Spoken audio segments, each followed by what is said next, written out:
Hello नमस्कार दोस्तों, welcome back to my YouTube channel. आप सभी का अपने यूट्यूब चैनल में बहुत बहुत स्वागत है दोस्तों। तो ये रहे आपके हिंदी के क्वेश्चन जो कि एग्ज़ाम के लिए बहुत ही महत्वपूर्ण है। ठीक है दोस्तों, तो आपका ज़्यादा समय ना वेस्ट करते हुए हम चलते हैं इन प्रश्नों की तरफ। ठीक है दोस्तों, बताइए निम्न में से अंतिम का विलोम शब्द निम्न में अंतिम का विलोम शब्द बताइए। बताइए दोस्तों, निम्न में अंतिम का विलोम शब्द बताइए। क्या होगा निम्न में अंतिम का विलोम? अंतिम का विलोम दोस्तों प्रथम होगा, प्रारंभ होगा या फिर आदि या इति। दोस्तों अंतिम का जो विलोम होगा वो प्रथम होगा। क्या होगा? प्रथम। ठीक है, ए ऑप्शन आपका सही होगा। चलिए आप अगले सवाल की तरफ। अगला सवाल हमारा ये कह रहा है अगम का विलोम बताइए। दोस्तों अगम का विलोम क्या होगा? अगम का जो विलोम है दोस्तों सरल, सुगम, दुर्गम या दुर्लभ। दोस्तों अगम का विलोम हो जाएगा सुगम। क्या हो जाएगा? सुगम। ठीक है, बी ऑप्शन आपका सही होगा। चलिए अगले सवाल की तरफ। सार्वनामिक विशेषण की विशेषता बताइए। दोस्तों सार्वनामिक विशेषण की विशेषता आपको बताना है। ठीक है, कैसे समझेंगे कि ये सार्वनामिक विशेषण है? दोस्तों ए ऑप्शन कह रहा है आपका ये संज्ञा के बाद आते हैं, बी कह रहा है ये संज्ञा के पहले आते हैं, सी कह रहा है आपका ये सर्वनाम के बाद आते हैं, और डी ऑप्शन ये कह रहा है ये क्रिया के बाद आते हैं। तो बताइए दोस्तों सार्वनामिक विशेषण क्या है? बताइए बताइए क्या होगा इसका आंसर? आ रहा है आप लोगों को किसी को? दोस्तों जो सार्वनामिक विशेषण है वो संज्ञा के पहले आते हैं। किसके पहले आते हैं दोस्तों? ये संज्ञा के पहले आते हैं। कैसे समझेंगे आप? मान लो जैसे हमने एग्जाम्पल दिया आपको, जैसे करके समझिए। देखिए दोस्तों मैंने कहा आपसे वह लड़का नहीं आया। ठीक है दोस्तों, वह लड़का नहीं आया। दोस्तों इसमें से ये बताइए आप, ये जो वह हमारा हो गया वह क्या हो गया? वह सर्वनाम हो गया। क्या हो गया दोस्तों? सर्वनाम। ठीक है, और ये जो लड़का शब्द है ये क्या हो जाएगा? ये हमारा संज्ञा हो जाएगा। ठीक है दोस्तों, तो इसमें मैंने बोला ना यह संज्ञा के पहले आते हैं, तो संज्ञा के पहले क्या है? वह है। ठीक है, यह सर्वनाम है ना, ये सर्वनाम है और ये क्या है? लड़का संज्ञा है। ठीक है, समझ में आया आपको? सॉरी दोस्तों, लड़का जो है संज्ञा है और वह हमारा क्या है? सर्वनाम है। और इसमें पूछा क्या गया है? सार्वनामिक विशेषण किसे कहते हैं? तो आंसर क्या होगा? यह संज्ञा के पहले आते हैं जो सर्वनाम होते हैं। ठीक है, जो सार्वनामिक विशेषण होते हैं। ठीक है दोस्तों, तो ऐसे समझेंगे हम इसे। ठीक है, आपका सही ऑप्शन हो जाएगा बी ऑप्शन आपका सही है। ठीक है दोस्तों, आइए अगले सवाल की तरफ। अगला सवाल हमारा ये कह रहा है कौन सा शब्द, देखिए दोस्तों, कौन सा शब्द द्वंद्व समास का उदाहरण नहीं है? बताइए, द्वंद्व समास का उदाहरण नहीं है। बताइए दोस्तों। उपकूल, छल कपट, दुख, सुख दुख, नाक कान। दोस्तों ये उपकूल जो है ये हमारा द्वंद्व समास का उदाहरण नहीं है। ठीक है दोस्तों, ये क्या है? ये अव्ययी भाव समास है। क्या है दोस्तों? अव्ययी भाव है। ठीक है, अव्ययी भाव समास है ये। ठीक है दोस्तों, कैसे समझें ये अव्ययी भाव है हमारा? ये ए ऑप्शन ही दोस्तों, ये जो हमारा पूछ रहा है सवाल कि द्वंद्व समास का उदाहरण नहीं है, वो ए ऑप्शन ही आपका सही होगा। ठीक है, ये हमारा नहीं है। आखिरकार ये है कौन सा? दोस्तों ये अव्ययी भाव समास है। इसकी पहचान कैसे करेंगे? अगर इसमें उप आ जाए दोस्तों, यथा आ जाए, ठीक है, समझ रहे हो बात को, भर आ जाए, और जैसे कि आ जाए, है ना, इस तरह के शब्द आ जाएगा। उप से जैसे उपकूल हो गया, यथा से यथाशक्ति हो गया। ठीक है दोस्तों, यथाशक्ति हो गया, और जैसे भर से आ जाए भरपेट।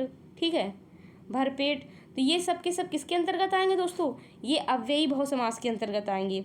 इसमें जो होता है दोस्तों, इसमें क्या होता है, इसमें प्रथम पद प्रधान होता है। ठीक है दोस्तों, इसमें जो होता है प्रथम पद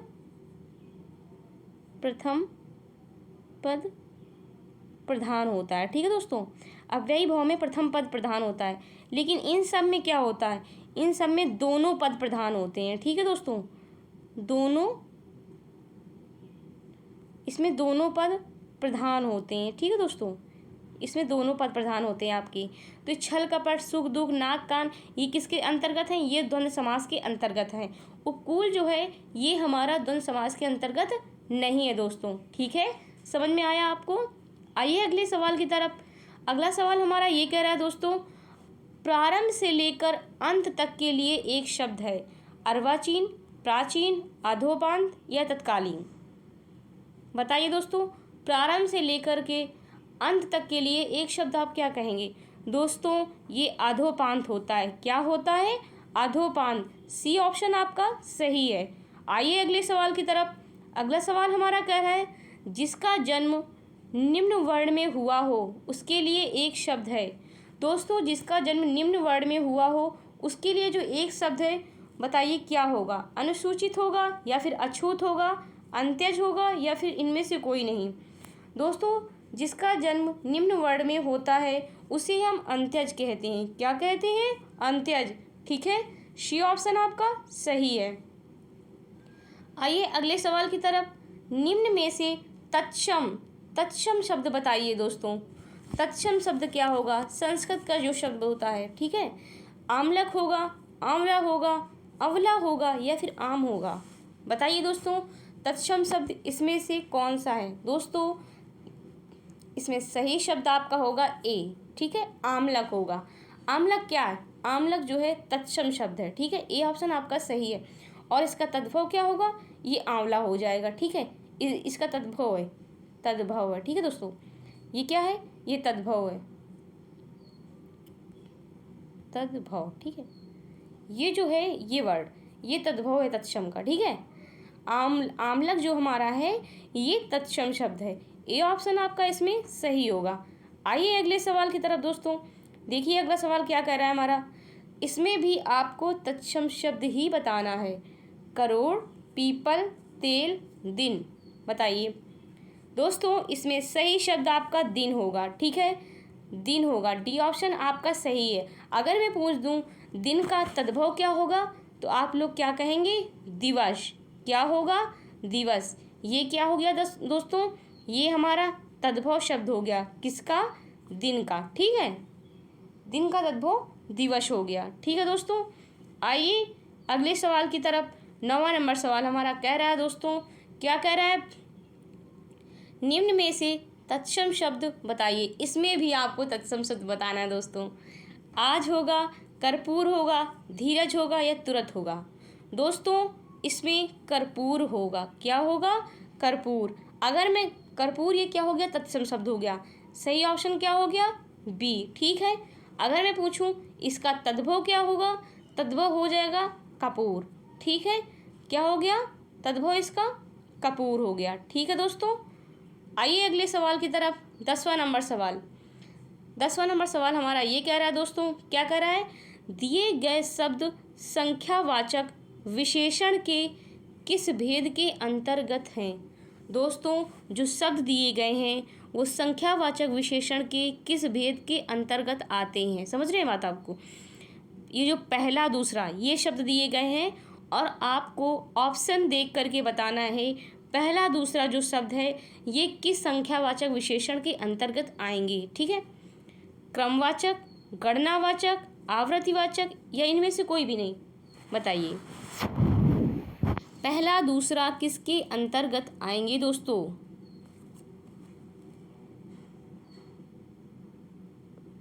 दोस्तों ये जो पहला दूसरा है ये हमारा क्रमवाचक के अंतर्गत आएंगे। किसके अंतर्गत आएंगे? क्रमवाचक के। ठीक है, ए ऑप्शन आपका सही होगा। अगर मैं आपसे पूछ दूं गणनावाचक के अंतर्गत कैसे आएंगे, उसको आप कैसे समझेंगे? बताइए। जैसे मैंने बोल दिया आपसे 3 3 किताब, ठीक है, 3 किताब। जैसे गणनावाचक में दोस्तों 1, 2, 3, 4, 5 इस तरह के शब्द आएंगे आपको, ठीक है। तो ये हमारे गणनावाचक के अंतर्गत आ जाते हैं, ठीक है दोस्तों, ये हमारे गणनावाचक के अंतर्गत आ जाते हैं। और मैं बोल दूं आवृत्तिवाचक के अंतर्गत कैसे आएंगे दोस्तों? आवृत्तिवाचक के अंतर्गत आ जाते हैं दोस्तों किस गुना करके, जैसे कहते हैं नहीं इसका 100 गुना, ठीक है, 2 गुना, 4 गुना, 5 गुना, ऐसे जो होते हैं ऐसे लिखिए आप लोग। 100 गुना बोलते नहीं है, 100 गुना, 2 गुना, 4 गुना, 4 गुना, ये जो होते हैं दोस्तों ये आवृत्तिवाचक विशेषण के अंतर्गत आते हैं, ठीक है। समझ गए बात को? तो इसमें सही ऑप्शन आपका हो जाएगा दोस्तों ए ऑप्शन आपका सही है। पहला दूसरा जो होता है क्रमवाचक के अंतर्गत आते हैं, ठीक है दोस्तों। आइए अगले सवाल की तरफ। अगला सवाल हमारा कह रहा है दिए गए शब्द संख्या विशेषण के किस भेद के अंतर्गत है। दोस्तों इसमें वही चीज़ बताना है आपको, मतलब जो शब्द ये हर एक दिया गया, ठीक है, हर एक, तो हर एक जो है ये किसके अंतर्गत आएंगे ये बताइए आप, किसके अंतर्गत आएंगे दोस्तों? गणनावाचक के अंतर्गत आएंगे या फिर समुदाय पे या विभाग बोधक या फिर आवृत्ति बोधक? बताइए। आवृत्तिवाचक दोस्तों जो ये हर एक है ये विभाग बोधक के अंतर्गत आएगा। किसके अंतर्गत आएगा? विभाग बोधक के अंतर्गत। सी ऑप्शन आपका सही होगा, ठीक है दोस्तों। आइए अगले सवाल की तरफ। अग्नि का पर्यायवाची नहीं है, बताइए अग्नि का पर्यायवाची कौन सा नहीं है? अनल, पावक, दाहन, हुताशन। दोस्तों अग्नि का जो पर्यायवाची है वो दाहन नहीं है, ठीक है, दहन होता है, दाहन नहीं होता। पावक भी है, अनल भी है और हुताशन भी है। सी ऑप्शन आपका सही है, ठीक है। आइए अगले सवाल की तरफ। अगला सवाल कह रहा है अमृत का पर्यायवाची नहीं है। अमृत का पीयूष, सुधा, सोम, जल।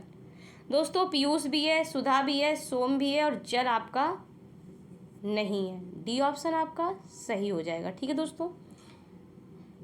अमृत का जो पर्यायवाची नहीं है दोस्तों वो जल नहीं है, ठीक है, समझ में आ रहा है दोस्तों। मेरी वीडियो आपको कैसी लग रही है ये आप लोग हमें कमेंट बॉक्स में ज़रूर बताया करें, ठीक है दोस्तों। 30 क्वेश्चन है जो कि प्रैक्टिस सेट के लेवल जैसे हैं, आप लोग इन्हें रोज़ लगाया करें, बहुत ही अच्छे से किया करें दोस्तों, ठीक है। और देखिए अपने सवाल की तरफ। हमारा सवाल ये कह रहा है दोस्तों उत्पाद में उपसर्ग है, बताइए उत्पाद में उपसर्ग है, कौन सा उपसर्ग है? आद, उद या फिर उत। हलंत लगेगा दोस्तों, ठीक है। उद है, उत है, आ है। इसमें दोस्तों जो उपसर्ग है वो उत हो जाएगा। क्या हो जाएगा? उत। सी ऑप्शन आपका सही होगा, ऐसे लिखा जाएगा दोस्तों, उत, ये वाला, ठीक है, उत। सी ऑप्शन आपका सही है, ठीक है। आइए अगले सवाल की तरफ। वर्धमान में प्रत्यय है, बताइए दोस्तों वर्धमान में कौन सा प्रत्यय है? न प्रत्यय है, अ है या फिर मान है या फिर आन है? दोस्तों वर्धमान में मान प्रत्यय है। कौन सा प्रत्यय है? मान प्रत्यय है, ठीक है। आइए अगले सवाल की तरफ। निम्न में स्पर्श व्यंजन कौन सा है? दोस्तों स्पर्श व्यंजन कौन सा है? श है, हा है, ला है, छ है। तो स्पर्श व्यंजन कौन सा है? श शीटी वाला, ठीक है, स है। ए ऑप्शन आपका सही है। आइए अगले सवाल की तरफ। अगला सवाल कर रहा है महर्षि में कौन सी संधि है? दोस्तों महर्षि में कौन सी संधि है? महर्षि में हमारी संधि जो है दोस्तों बताइए गुण संधि है, यड़ है, वृद्धि है या फिर अयाधि है? बताइए कौन सी संधि हो जाएगी महर्षि में? दोस्तों महर्षि में जो संधि है बताइए क्या होगा? आप लोग किसी भी सवाल का जवाब आप लोग कमेंट बॉक्स में नहीं बताते हैं दोस्तों। इसका आंसर आप लोग हमें कमेंट बॉक्स में ज़रूर बताइए पहले।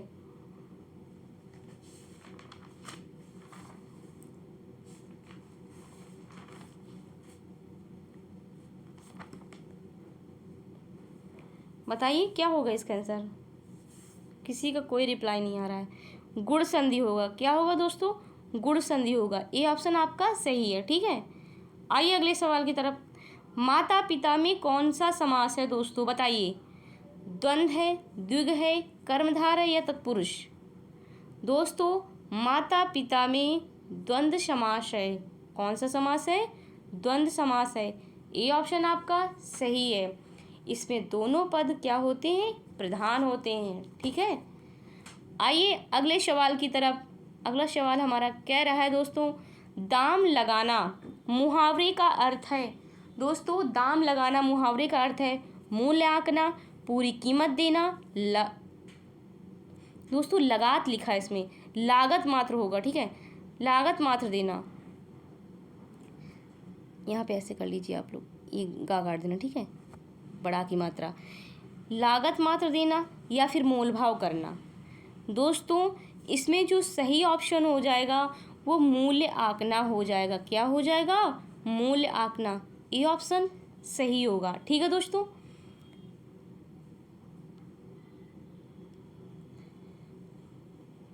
बहुत ही अच्छे से मेहनत करते रहिए दोस्तों आप लोग, और हमारी वीडियो को रोज़ पढ़ा करें, देखा करें। ठीक है दोस्तों, और अच्छी लगे तो अपने दोस्तों को भी शेयर किया करें। ठीक है दोस्तों, आइए अगले सवाल की तरफ। कह रहा है निम्न में असुर का विलोम बताइए। असुर का विलोम क्या होगा दोस्तों? देवता होगा, सुर होगा, मानव होगा, यक्ष होगा। बताइए। असुर का विलोम जो है दोस्तों वो सुर होगा। क्या होगा? सुर। बी ऑप्शन आपका सही है। ठीक है, आइए 21 नंबर प्रश्न पे कह रहा है भेद शब्द का अनेकार्थी नहीं है।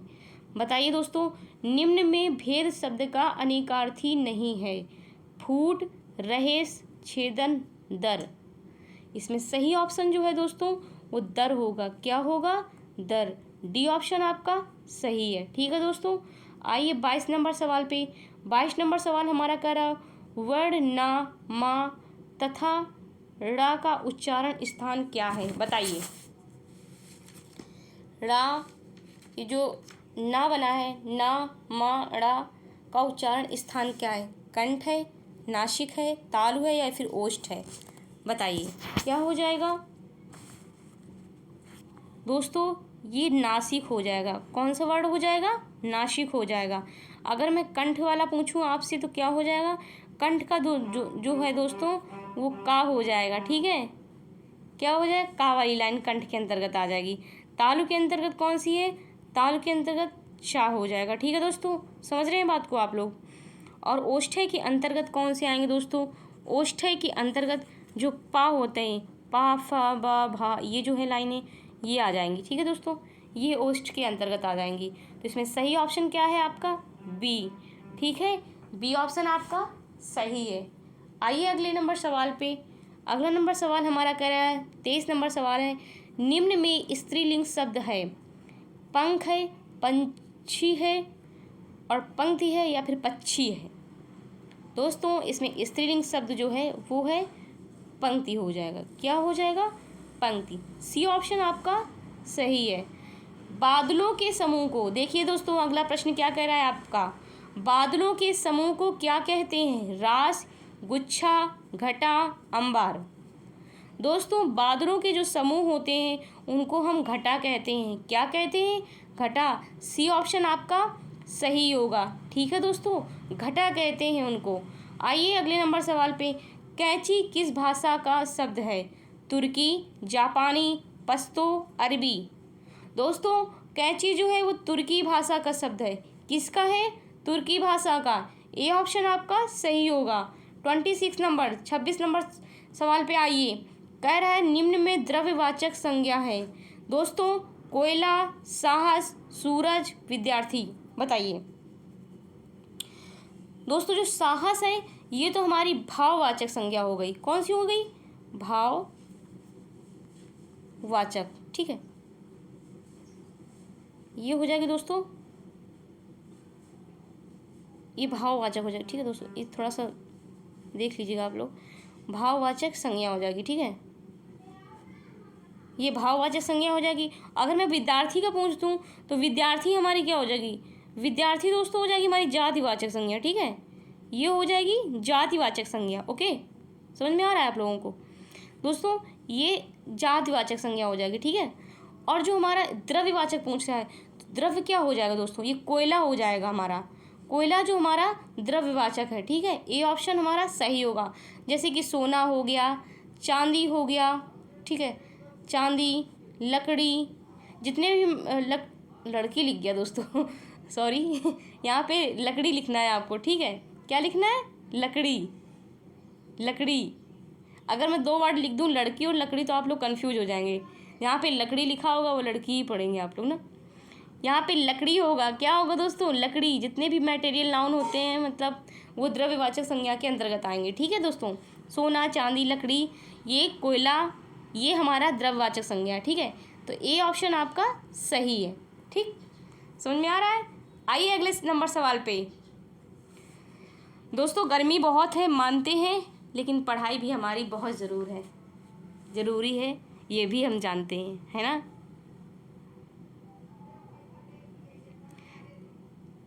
गर्मी बहुत है ये हम मानते हैं, लेकिन हमारी पढ़ाई भी बहुत ज़रूरी है दोस्तों, ये भी हम जानते हैं।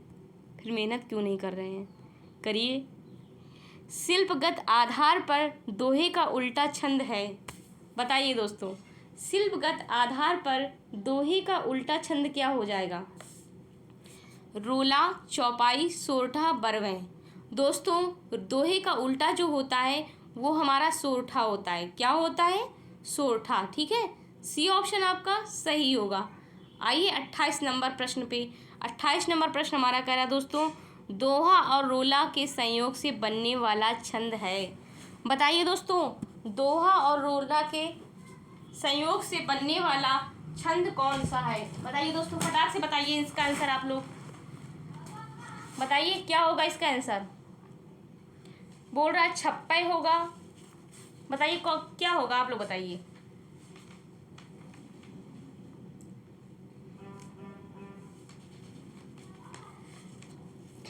बताइए दोस्तों क्या होगा। दोहा और रोला से बनने वाला छंद जो होता है दोस्तों, बताइए छप्पे, कुंडलिया, सोरठा, गीतिका। क्या होगा दोस्तों, कुंडलिया होगा। क्या होगा, कुंडलिया। ठीक है, बी ऑप्शन आपका सही होगा। अगर मैं बोल दूं कुंडलिया में कितने चरण होते हैं दोस्तों, बताइए कुंडलिया में कितने चरण होते हैं दोस्तों।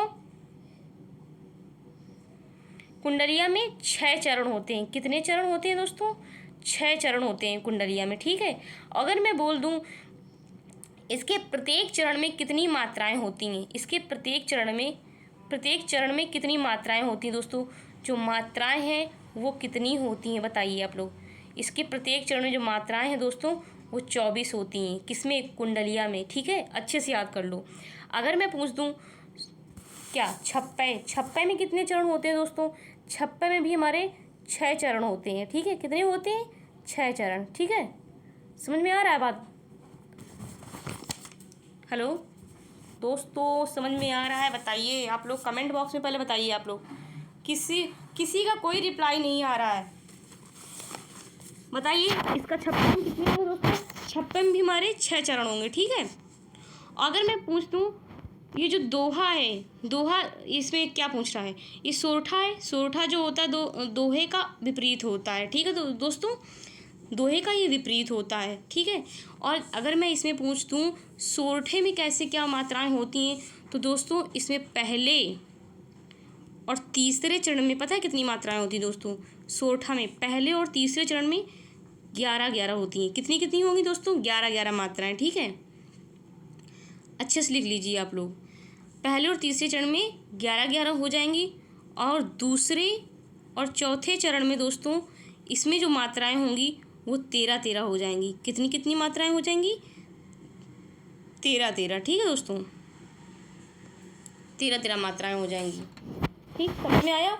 दोहा प्लस रोला में कितनी क्या क्वेश्चन दिया है आपका, दोहा प्लस रोला के संयोग से बनने वाला छंद है दोस्तों कुंडलिया। कुंडलिया के प्रत्येक चरण में 6, कुंडलिया में कितने चरण होते हैं, कुंडलिया में 6 चरण होते हैं। और प्रत्येक चरण में कितनी मात्राएं होती हैं दोस्तों? 24 मात्राएं होती हैं। अगर सोठा पूछा जाए, सोठा जो है दोस्तों दोहे का उल्टा होता है। इसमें पहले और तीसरे में 11-11 मात्राएं, दूसरे और चौथे में 13-13 मात्राएं होती हैं। ठीक है। अगर मैं आपसे कह दूं गीतिका, गीतिका कैसे समझेंगी? गीतिका का भी ऑप्शन दिया हुआ है ना, तो गीतिका में जो होता है दोस्तों, इसमें प्रत्येक चरण में 26 मात्राएं होती हैं। कितनी मात्राएं होती हैं दोस्तों? 26 मात्राएं होती हैं गीतिका में। ठीक है, इसमें 26 मात्राएं होती हैं। ठीक, समझ में आ गया? चलते हैं आपके अगले सवाल में। 29 नंबर प्रश्न पे आ गए हैं दोस्तों। बताइए हिंदी का प्रथम रेखा चित्र संकलन है, क्या है संकलन? चंदायन, प्रिय प्रवास, झरना, पदम पराग। बताइए इसका सही ऑप्शन क्या होगा दोस्तों? हिंदी का प्रथम रेखा चित्र संकलन जो है वो पदम पराग होगा। क्या होगा? पदम पराग। ठीक है, डी ऑप्शन आपका सही है। और चलते हैं आपके ये आखिरी नंबर सवाल पे। ये प्रश्न जो है वो हमारी वीडियो का आखिरी प्रश्न है दोस्तों। माटी की मूर्तें के रचनाकार हैं। माटी की मूर्तें, ये इसके रचनाकार कौन है? प्रेमचंद है, रामरच बेनीपुरी है, जयशंकर प्रसाद है, या इनमें से कोई भी नहीं दोस्तों। इसमें कौन सी हो जाएंगी? माटी की मूर्तें जो हैं दोस्तों रामरच बेनीपुरी हैं। कौन है? रामरच बेनीपुरी हैं। बी ऑप्शन आपका सही हो जाएगा। ठीक है दोस्तों, कौन सा ऑप्शन सही होगा? B option. ठीक है, समझ में आया आप लोगों को? बताइए दोस्तों हमारी वीडियो आपको कैसी लगी, और हमें इसके बारे में आप लोग कमेंट बॉक्स में ज़रूर से ज़रूर बताया करें। ठीक है, कल मैंने आपको कुछ सुनाया था। क्या सुनाया था? कौन कहता है कामयाबी किस्मत तय करती है दोस्तों? कौन कहता है कामयाबी किस्मत तय करती है? अगर इरादों में दम हो तो मंजिलें भी झुका करती हैं। ठीक है, तो इसलिए आप लोग अपने इरादों पे भरोसा करिए, अपने दम पे भरोसा कीजिए। जो आप ठान लें कि हमें करना है तो फिर करना है। ठीक है दोस्तों, अपने आप पर भरोसा करना बहुत ही अच्छी बात है। खुद के दम पर हर मुकाम हासिल किया जा सकता है दोस्तों, अपनी मेहनत से। ठीक है, तो हम अपनी वाणी को विराम देते हैं दोस्तों। धन्यवाद, नमस्कार, जय हिंद, जय भारत, वंदे मातरम।